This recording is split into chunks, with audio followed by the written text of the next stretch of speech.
Hello there, and thanks for buying this audio CD on how to cure your phobias. First of all, let me say that curing phobias can be a lot easier than most people think.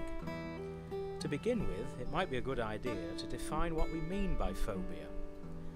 According to the dictionary, the word phobia is defined as follows: an obsessive, persistent, unrealistic fear of an external object or situation. I suppose that sums it up quite well. We all probably know someone who, to a greater or lesser extent, suffers from what we'd call a phobia. In fact, it is likely that most of us, to some extent or other, know someone or have ourselves suffered from this sort of thing. It does become a problem when the results of the behaviour interfere with the person's life. This can be really dreadful and ruin a person's life forever. What I'll show you on this audio CD, which is relatively short, is how to stop people from being frightened or phobic. Now that we know what a phobia is, let's take a little time to investigate where they come from. A lot of phobias come from childhood experiences that we probably can't remember. In fact, those who taught us to be frightened of things when we were a child may well be responsible.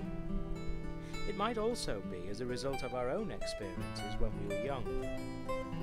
I personally remember that I became terrified of going into a lift for years when I was young, and I can still remember the horrible feeling that overcame me whenever I had to go in a lift. I would always prefer to climb the stairs. I was very fit in those days. I managed to trace the experience back to when I was young and used to watch a programme on the television called Thunderbirds.